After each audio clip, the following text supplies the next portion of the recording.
Hello മുത്തുമണീസെ, എല്ലാവർക്കും നമ്മുടെ സുമി മുഫാസ് മനസ്സിലോട്ട് സ്വാഗതം കേട്ടോ. അപ്പോൾ നമ്മുടെ കാറ്റത്തെ കിളിക്കൂടിൻ്റെ പുതിയ വിശേഷങ്ങൾ എന്തൊക്കെയാണെന്ന് അറിഞ്ഞാലോ. അപ്പോൾ നമ്മുടെ വീഡിയോസൊക്കെ നിങ്ങൾ കാണുന്നതിനോടൊപ്പം തന്നെ ഒന്ന് ലൈക്ക് അടിക്കാനും അതുപോലെ സ്റ്റാർ ബട്ടൺ ഹൈപ്പൊക്കെ കൊടുക്കാനായിട്ട് എല്ലാവരും ഒന്ന് ശ്രമിക്കണേ. ഒപ്പം നമ്മുടെ ചാനൽ ആദ്യമായിട്ടാണ് നിങ്ങൾ കാണുന്നതെങ്കിൽ ഒന്ന് സബ്സ്ക്രൈബ് ചെയ്തും കൂടെ വെക്കുക. ഇതെന്നും ഓരോ വീഡിയോയിലും ഇങ്ങനെ കേട്ട് ഞങ്ങൾ മടുത്തു അല്ലേ എന്നല്ലേ പറയാൻ വരുന്നത്. പുതുതായിട്ട് വരുന്നവരൊക്കെ നമ്മുടെ ചാനലൊന്ന് സബ് ചെയ്യണ്ടേ, അതുകൊണ്ടാട്ടോ പറയണേ. പിന്നെ ചിലവർ ലൈക്ക് അടിക്കാൻ അങ്ങോട്ട് മറന്നു. അപ്പോൾ തുടക്കം തന്നെ ആ ലൈക്ക് അങ്ങ് കുത്തുകയാണെങ്കിൽ പിന്നെ ആ പ്രശ്നമില്ല. അങ്ങനെ നമ്മുടെ നിധിയുടെയും സുധീഷിൻ്റെയും പുതിയ വിശേഷങ്ങൾ എന്തൊക്കെയാണെന്ന് നോക്കാം.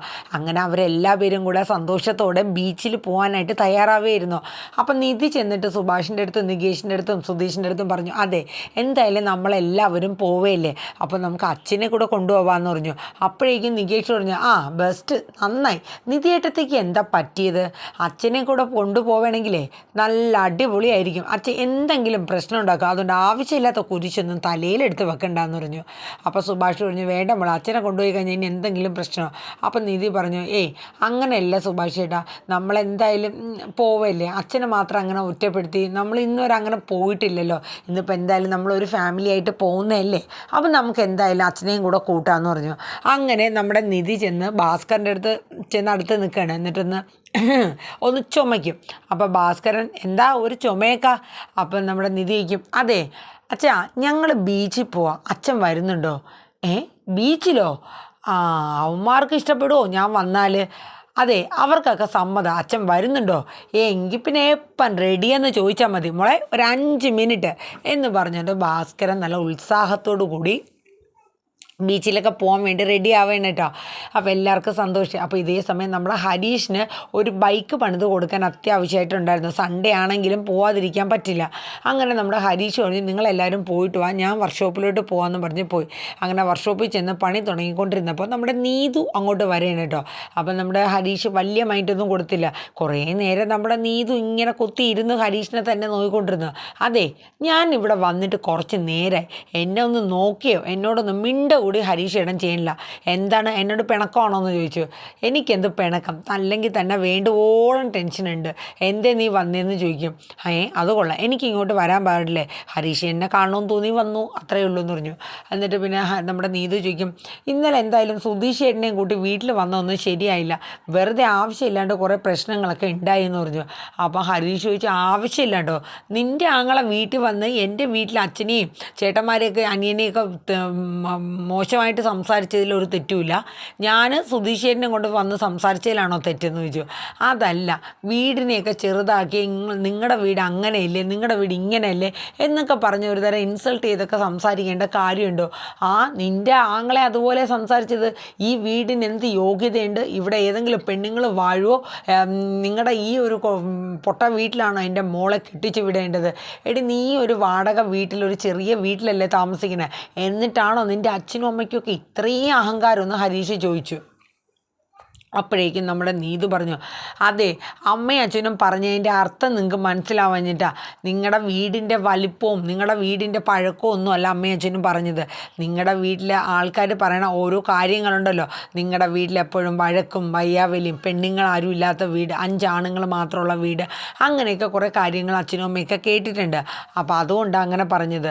ഓഹോ, അതാണോടി ഞങ്ങളെ വീട്ടിൽ നിധിയേട്ടത്തിൽ വന്ന് നിൽക്കേണ്ടത് എന്ന കാര്യമൊക്കെ നമ്മുടെ ഹരീഷ് പറയണം കേട്ടോ. അപ്പം നീതു പറഞ്ഞു, ഞാൻ ഹരീഷ് എന്നോട് തർക്കിക്കാൻ വേണ്ടി വന്നതല്ല, എന്തായാലും ആവശ്യമില്ലാണ്ടൊരു വഴക്കായിരുന്നു അതെന്ന് പറഞ്ഞു. അത് നിൻ്റെ ആങ്ങളെ ആദ്യം ആലോചിക്കണമായിരുന്നു, ആവശ്യമില്ലാത്ത വഴക്കായിരിക്കണമെന്ന്. ഞങ്ങളുടെ വീട്ടിൽ വന്ന് ഇത്രയും കിടന്ന് പറഞ്ഞിട്ട് ഞങ്ങൾ ചോദിക്കാനും പറയാനും പിന്നെ ആളില്ലാത്തവരാണെന്നോ? അതെ, നിന്നെ എന്നോട്ട് പ്രേമിക്കാൻ തുടങ്ങിയോ അന്ന് തുടങ്ങിയതാണ് എൻ്റെ കാലക്കേട്. അപ്പം നീതു പറഞ്ഞു, ഓഹോ, അപ്പോൾ ഞാനാണ് പ്രശ്നം ഹരീഷിന് അല്ലേ? ആയിക്കോട്ടെ, ശരിക്കും നിൻ്റെ അടുത്ത് എന്നാണ് എനിക്ക് ഇഷ്ടമെന്ന് ഞാൻ പറഞ്ഞു തുടങ്ങിയോ അന്ന് എനിക്ക് ടെൻഷനും പിന്നെ മനസ്സിൻ്റെ സമാധാനവും ഇല്ലായ്മയൊക്കെ വന്നു തുടങ്ങി. അതുവരെ എനിക്ക് ഇത്രയും ടെൻഷനോ അല്ലെങ്കിൽ യാതൊരു ബുദ്ധിമുട്ടും എനിക്കില്ലായിരുന്നു എന്ന് പറഞ്ഞു. ആയിക്കോട്ടെ, അപ്പം ഹരീഷ് ചേട്ടന് എന്നെ ഇഷ്ടമല്ലല്ലേ? അപ്പം നമ്മുടെ ഹരീഷ് പറഞ്ഞു, ഞാൻ ഇഷ്ടമില്ലെന്നല്ലല്ലോ പറഞ്ഞ്, പക്ഷേ ഇത്രയും പ്രശ്നങ്ങളും വീട്ടുകാർ തമ്മിൽ അങ്ങോട്ടും ഇങ്ങോട്ടും ഓരോ പ്രശ്നങ്ങളും ചുമ്മാ ആൾക്കാരെ കേൾപ്പിക്കാനും ആൾക്കാരെ കൊണ്ട് ഓരോന്ന് പറയിപ്പിക്കാനായിട്ടൊന്നും പറഞ്ഞ് ഹരീഷ് ഇങ്ങനെ പുറത്തുകൊണ്ടിരുന്നു കേട്ടോ. അപ്പം നമ്മുടെ നീതുവിൻ്റെ മുഖമൊക്കെ അങ്ങ് മാറുകയാണ്. കാര്യം എന്ന് വെച്ചാൽ നീതുവായിട്ട് ഒരു പ്രശ്നവും ഇറങ്ങിയതല്ല. നീതു പോലും അറിയാണ്ട് അഖിലാണ്, അതായത് നീതുവിൻ്റെ ആങ്ങളെയാണ് ചെന്ന് പ്രശ്നങ്ങളൊക്കെ ഉണ്ടാക്കിയത്. നീതു ഒരിക്കലും ഇങ്ങനെ ഒരു പ്രശ്നം ആവുമെന്ന് കരുതിയില്ല. എന്തായാലും ഇവരും അങ്ങോട്ട് ചെന്ന് പ്രശ്നം ഉണ്ടാക്കി, അവരും ഇങ്ങോട്ട് വന്ന് പ്രശ്നം ഉണ്ടാക്കി. അപ്പോൾ എന്തായാലും നീതു പറഞ്ഞു, അപ്പോൾ ഹരീഷ് ഏട്ടൻ്റെ തീരുമാനം എന്താണ്? എനിക്കൊരു തീരുമാനവും ഇല്ല. നിൻ്റെ വീട്ടുകാരും നിൻ്റെ ആങ്ങളെയും ഒക്കെ എനിക്ക് മനസ്സിലായി. എന്തായാലും ഇങ്ങനത്തെ ഒരു കുടുംബമാണെന്ന് ഞാൻ കരുതിയില്ല. ഹരീഷ് ഏട്ടൻ്റെ കുടുംബം പിന്നെ എല്ലാം നല്ല തികഞ്ഞ കുടുംബമാണല്ലോ എന്ന് നീതുവും പറഞ്ഞു. അങ്ങനെ രണ്ടുപേരും കൂടെ അങ്ങോട്ടും ഇങ്ങോട്ടും ഭയങ്കര പ്രശ്നങ്ങളായിട്ടോ. അപ്പോൾ എന്ത് ചെയ്യണമെന്നറിയില്ല. അവസാനം നീതു സങ്കടപ്പെട്ട് അവിടെ നിന്ന് ഇറങ്ങി പോവുകയാണ്. അപ്പോൾ ഹരീഷ് പറഞ്ഞു, ഭ്രാന്ത് പിടിക്കണോ അല്ലെങ്കിൽ തന്നെ പോട്ടെ നാശം എന്ന് പറഞ്ഞ് ഹരീഷ് പണി ചെയ്യാനായിട്ട് തുടങ്ങിയിട്ടോ. അപ്പോഴേക്കും പണിയിലും ശ്രദ്ധിക്കാനും പറ്റുന്നില്ല. എന്ത് ചെയ്യാനാ, ആവശ്യമില്ലാത്ത ഓരോ കുരിശെടുത്ത് തലയിൽ വെച്ച പോലെ ഉണ്ട് എന്നിങ്ങനെ ഹരീഷ് മനസ്സിൽ ചിന്തിച്ചുകൊണ്ടിരിക്കുകയായിരുന്നു. നീതു പാവം സങ്കടപ്പെട്ട് കരഞ്ഞുകൊണ്ടാണ് വീട്ടിലോട്ട് പോയത് കേട്ടോ. ഇതേ സമയം നമ്മുടെ നിധിയും സുഭാഷും സുധീഷും ഭാസ്കരനും നികേഷും ഒക്കെ ബീച്ചിലെത്താണ്. അങ്ങനെ അവർ കുറേ നേരം എല്ലാവരും കൂടെ ഇരുന്ന് ഇങ്ങനെ സന്തോഷമായിട്ടൊക്കെ ഇരിക്കുകയായിരുന്നു. ആ സമയത്ത് ഒരു കടല വിൽപ്പനക്കാർ അതിലേ വന്നിട്ടോ. അപ്പോൾ നികേഷ് പറഞ്ഞു, സുഭാഷ് ഏട്ടാ എനിക്ക് ചൂടൻ കടല മേടിച്ചാട്ടെ എന്ന് പറഞ്ഞു കേട്ടോ. അപ്പോൾ സുഭാഷ് പറഞ്ഞു, അതെ കടലയും പിന്നെ എന്തൊക്കെയാണോ വേണ്ടത് കുറച്ച് സാധനങ്ങളൊക്കെ ഞാൻ വീട്ടിൽ നിന്ന് എടുത്തുകൊണ്ട് വന്നിട്ടുണ്ടെന്ന് പറഞ്ഞു. അപ്പോൾ നികേഷിൻ്റെ മുഖം മാറി. നികേഷ് പറഞ്ഞു, നല്ല ചൂടൻ കടലയല്ലേ സുഭാഷ് ഏട്ടാ അത്. അപ്പം നിധി പറഞ്ഞു, സുഭാഷ് ഏട്ടാ അവന് മേടിച്ചു കൊടുത്തേക്കെന്ന് പറഞ്ഞു. അങ്ങനെ കടല മേടിക്കുകയാണ്.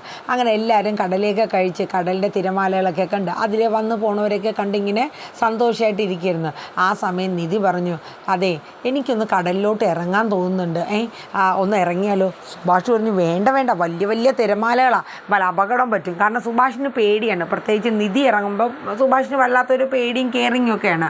അപ്പം നമ്മുടെ സുധീഷ് പറഞ്ഞു, പിന്നെ കടൽ ബീച്ച് വരെ വന്നിട്ടൊന്ന് കടലിൽ ഇറങ്ങാണ്ടോ, ഞങ്ങൾ ഇവിടെ നിൽക്കുള്ളൂ സുഭാഷ് ചേട്ടാ. അങ്ങനെ നികേഷിനെയും നിധിയെയും കൂട്ടിക്കൊണ്ട് നമ്മുടെ സുധീഷ് കടലിലോട്ട് ഇറങ്ങണം കേട്ടോ. എന്നിട്ട് അവർ കുറേ നേരം കടലിൽ അങ്ങോട്ടോടും ഇങ്ങോട്ടോടിയത് ആ തിരമാലകളൊക്കെ എണ്ണി ഇങ്ങനെ കളിക്കുകയായിരുന്നു.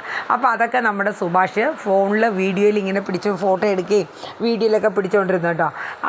കുറേ നേരം കഴിയുമ്പോൾ സുഭാഷ് വിളിച്ചു പറഞ്ഞാൽ, അതെ ആ പാൻറ്റ് അപ്പടി നനയ്ക്കണ്ട, പാൻറ്റ് ഒന്ന് കുറച്ച് ചുരുട്ടി മേളിലോട്ട് വെച്ചോ, കടലിലെ വെള്ളം നനഞ്ഞ് ആ പെയിൻ്റൊക്കെ ഇതായി പോകുമെന്ന് പറഞ്ഞു. അങ്ങനെ കുറേ നേരം കഴിഞ്ഞപ്പോഴത്തേക്കും നമ്മുടെ സുഭാഷ് ശ്രദ്ധിക്കുന്നുണ്ട് കേട്ടോ. നിധിയും സുധീഷും ഭയങ്കരമായിട്ട് അടുത്തൊക്കെ ഇടപഴകിക്കൊണ്ട് കടലിൽ അങ്ങോട്ടും കൈ പിടിച്ച് ഇങ്ങോട്ടൊക്കെ പിടിച്ച് അങ്ങനെ ഭയങ്കരമായിട്ട് നല്ല ക്ലോസ് ആയിട്ട് തന്നെ അവർ കിടന്ന് കളിക്കുകയാണ് കേട്ടോ. പക്ഷേ നിധിയുടെ മനസ്സിൽ സത്യം പറഞ്ഞാൽ ഒന്നുമില്ല, നിധി ഒരു ഫ്രണ്ട്ലി ആയിട്ടാണ്. പക്ഷേ സുധീഷ് അങ്ങനെയല്ല. സുധീഷ് അതൊക്കെ നല്ല ആസ്വദിച്ച് തന്നെ തൻ്റെ ഭാര്യയോട് ഒപ്പമുള്ള ഒരു നല്ല നിമിഷങ്ങളൊക്കെ ആയിരുന്നു. അപ്പോൾ സുധീഷ് അത് നല്ലപോലെ എൻജോയ് ചെയ്ത് തന്നെ നിൽക്കുകയാണ്. അപ്പോൾ സുഭാഷിന് തോന്നി നികേഷിനെ പതുക്കെ ഇങ്ങനെ മാറ്റാം, അവർ മാത്രമായിട്ടാകുമ്പം അവരുടേതായ ഒരു ലോകം, അങ്ങനെയെങ്കിലും നിധിക്ക് എന്തെങ്കിലുമൊക്കെ ഒരു മാറ്റം വന്നാലോ. അങ്ങനെ സുഭാഷ് ചെന്ന് നികേഷിനെ കൈ പിടിച്ചെങ്കിൽ കൊണ്ടുവന്നിട്ട് മാറ്റി നിർത്തിയാണ്. അപ്പം നികേഷ്, എന്താണ് സുഭാഷ് ചേട്ടാ ഒരു ഇച്ചിരി നേരം ഒന്ന് കടലിൽ കളിച്ചോട്ടെ, എടാ നീ ഇങ്ങോട്ട് വന്നേ ഞാനൊരു കാര്യം പറയട്ടെ. അപ്പം നികേഷ് ചോദിക്കും, എന്താ സുഭാഷ് ചേട്ടാ? അതെ നീ അങ്ങോട്ടൊന്ന് നോക്കിയേ, നമ്മുടെ സുധീഷും നിധിയും കൂടെ അവരുടേതായ ഒരു ലോകത്തിൽ സന്തോഷമായിട്ട് കളിച്ചുകൊണ്ടിരിക്കുക, അതെ നീ ഒന്ന് മാറി നിൽക്കുന്നു പറഞ്ഞു. അപ്പോഴാണ് നികേഷിൻ്റെ ശ്രദ്ധയിലും പെട്ടത്. സത്യം അവർക്ക് രണ്ടുപേർക്കും വലിയ സന്തോഷമാവുകയാണ് കേട്ടോ. അങ്ങനെ കുറേ നേരം കഴിഞ്ഞപ്പോൾ നമ്മുടെ സുധീഷ് പറഞ്ഞു, അതെ നിധി നമുക്ക് അപ്പുറത്തോട്ട് പോയാലോ, അവിടെ ഇത്രയും വലിയ തിരമാലകളില്ല, ചെറിയ തിരമാല, നമുക്ക് അതാകുമ്പോൾ ഡ്രസ്സൊന്നും നനയില്ല എന്ന് പറഞ്ഞു. അപ്പം നിധി പറഞ്ഞു ആയിക്കോട്ടെ എന്ന് പറഞ്ഞിട്ട് അങ്ങോട്ട് പോവുകയാണ്. ആ സമയത്ത് നമ്മുടെ ഭാസ്കരൻ നോക്കുമ്പോൾ നമ്മുടെ നിധിയും സുധീഷും ഒക്കെ അവിടെ ആ ചെറിയ കടലിൻ്റെ തിരമാല പറഞ്ഞെടുത്ത് നിൽക്കുകയാണ്. ഭാസ്കരൻ പതുക്കെ കടലയും നിന്ന് അവരുടെ അടുത്തോട്ട് ചെന്നിട്ട് നിധിയായിട്ട് ഭയങ്കര കത്തിവെക്കലാണ്. അയ്യേ ഇതൊന്നും ഒരു കടലേ അല്ലടി മോളെ, ഈ തിരമാലയൊന്നും ഇതല്ല, ഞാൻ വണ്ടിയും കൊണ്ട് ഗുജറാത്തിലൊക്കെ പോകുമ്പോഴത്തേക്ക് ഞാനൊക്കെ കടൽ കാണും, അതാണ് കടൽ എന്നൊക്കെ പറഞ്ഞ് ഭാസ്കരൻ അങ്ങ് തള്ളി മറിക്കുകയാണ്. നിധി അത് വളരെ ഇൻട്രസ്റ്റോടുകൂടെയാണ് കേട്ടുകൊണ്ടിരുന്നത്. അപ്പോഴേക്കും സുഭാഷ് പറഞ്ഞു, എടാ നികേഷ് നീ പോയി അച്ഛനെ ഇങ്ങ് വിളിച്ചുകൊണ്ടുവന്നേ. എനിക്കങ്ങ് പറ്റൂല, സുഭാഷ് ഏട്ടൻ ചെന്ന് വിളിക്കുക. അവസാനം സുഭാഷ് ചെന്നിട്ട് ഭാസ്കരനെ ഇങ്ങനെ വിളിച്ചുകൊണ്ട് വരണേ, അച്ഛനൊന്ന് ഇങ്ങോട്ട് വന്നേ. അപ്പോൾ ഭാസ്കരൻ പറയും എന്തുവാടാ. അപ്പോഴേക്കും നമ്മുടെ നിധിയും സുധീഷും കൂടെ സംസാരിക്കുകയാണ്. കുറേ നേരം കളിച്ചല്ലേ, അവർ ക്ഷീണമൊക്കെ ആയതുകൊണ്ട് അവർ ഒരറ്റത്ത് ഒതുങ്ങിയിരുന്ന് സംസാരിച്ചുകൊണ്ടിരിക്കുകയാണ്. എന്തൊക്കെയോ കാര്യങ്ങൾ സുധീഷ് പറയണു, അത് കേട്ട് നിധി ചിരിക്കുന്നു, അങ്ങനെയൊക്കെ. അപ്പോൾ ഭാസ്കരൻ പറഞ്ഞു, നീ എന്തിനാണ് എന്നെ അവിടെ നിന്ന് മാറ്റിക്കൊണ്ടുവന്നേ? അപ്പം നമ്മുടെ സുഭാഷ് പറഞ്ഞു, അതെ അവർ കുറച്ച് നേരമൊക്കെ ഒന്ന് അടുത്തിരുന്ന് സംസാരിച്ച് ഒരു ഇഷ്ടമൊക്കെ നിധിയുടെ ഉള്ളിൽ വരട്ടെ, പിന്നെ വീട്ടിലിരുന്നിട്ട് സംസാരിക്കാത്തവരാണ് ഇനി കടലിൻ്റെ തിരമാല എണ്ണിക്കൊണ്ട് സംസാരിക്കാൻ പോകുന്നത്, നീ ഒന്ന് പോടാന്ന് പറയാം. അച്ഛൻ എന്തായാലും അങ്ങോട്ട് പോകണ്ടെന്ന് പറഞ്ഞു. അങ്ങനെ അവരെല്ലാവരും നമ്മുടെ സുഭാഷും നികേഷും ഭാസ്കരനും പോയി അവിടെ ഇരിക്കും. ആ സമയം നമ്മുടെ നിധിയും സുധീഷും കൂടെ സംസാരിക്കുകയാണ്. അപ്പം നിധിയുടെ അടുത്ത് നമ്മുടെ സുധീഷ് പറയും, ആഹാ ഫോൺ നോക്കിക്കൊണ്ടിരിക്കുകയായിരിക്കും. അപ്പോൾ സുധീഷ് പറയും, ദേ നമ്മളന്ന് ഒരു യൂട്യൂബ് ഇൻഫ്ലുവൻസർ ഒരു വീഡിയോ എടുത്തില്ലേ നിധി, അത് 10 ലക്ഷം ആൾക്കാർ കണ്ടിട്ടുണ്ട്, നല്ല വൈറലായിട്ടുണ്ടല്ലോ നമ്മുടെ ആ കപ്പിൾസ് വീഡിയോ. അപ്പം നിധി പറയും, പിന്നെ ദേ ഒരുപാട് പേര് നല്ല നല്ല കമൻറ്റ്, നല്ല അടിപൊളി കപ്പിൾസ് ആണല്ലോ, നല്ല ചേർച്ചയുണ്ടല്ലോ രണ്ടുപേരും എന്നൊക്കെ പറഞ്ഞ് ഒരുപാട് കമൻറ്റ്സ് കിട്ടും. സുധീഷ് തള്ളി മറിക്കണം. ദേ നോക്കെന്നും പറഞ്ഞ് സുധീഷിൻ്റെ ഫോൺ അങ്ങോട്ട് കാണിച്ചു കൊടുക്കണം.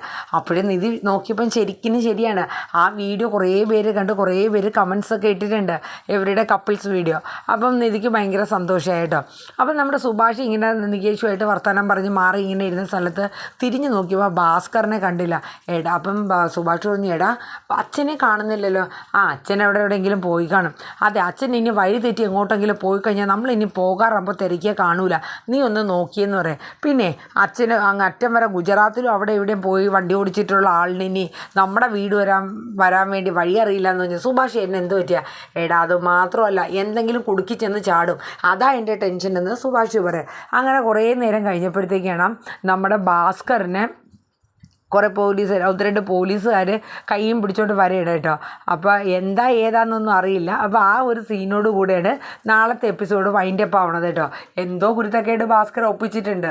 അപ്പോൾ അതെന്താണെന്ന് നമുക്ക് കാത്തിരുന്ന് തന്നെ കാണാം. അപ്പോൾ എല്ലാവരും നമ്മുടെ കാറ്റത്തെ കിളിക്കൂട് സീരിയലിൻ്റെ ഈ ഒരു പ്രൊമോ കേട്ട് സ്കിപ്പ് അടിക്കാണ്ട് തന്നെ കേട്ട് സപ്പോർട്ട് ചെയ്യണം കേട്ടോ. ലൈക്കും പിന്നെ നിങ്ങളുടെ വിലയേറെ അഭിപ്രായങ്ങൾ. കാറ്റത്തെ കിളിക്കൂട് നമുക്ക് ഈയിടെയായിട്ട് ഒരു ഇച്ചിരി വ്യൂ കുറവാണ്, അത് പോരാ, എല്ലാവരും നല്ല സപ്പോർട്ട് തരണം. അതുമാത്രമല്ല, നമ്മൾ ഇന്ന് രാവിലെ ഇവർ വിവാഹിതരാകുന്നു എന്ന പരമ്പരയുടെ പ്രൊമോ വീഡിയോ, അതായത് ഫുൾ വിശേഷം രാവിലെ 11:30 നമ്മൾ അപ്ലോഡ് ചെയ്തിട്ടുണ്ട്. അപ്പോൾ നിങ്ങളെല്ലാവരും കാണുക, കണ്ട് സപ്പോർട്ട് ചെയ്യുക. പിന്നെ നമ്മുടെ സുമി മുഫാസ് ടേസ്റ്റി കിച്ചണിൽ നമ്മുടെ 2 സീരിയൽ മഴതോറും മുമ്പേയും സാന്ത്വനം 2 ഏകദേശം കറക്റ്റ് 6:30 നമ്മൾ അപ്ലോഡ് ചെയ്യാം കേട്ടോ. അപ്പോൾ എല്ലാവരും നമ്മുടെ എല്ലാ വീഡിയോസും കണ്ട് നല്ലൊരു സപ്പോർട്ട് തരുമെന്ന് പ്രതീക്ഷിച്ചുകൊണ്ട് നാളെ വരാനിരിക്കുന്ന കാറ്റത്തെ കിളിക്കൂടിൻ്റെ സീരിയൽ പ്രൊമോ ഇവിടെ വൈൻഡപ്പ് ചെയ്യുന്നു. Tata, bye bye, take care, thank you.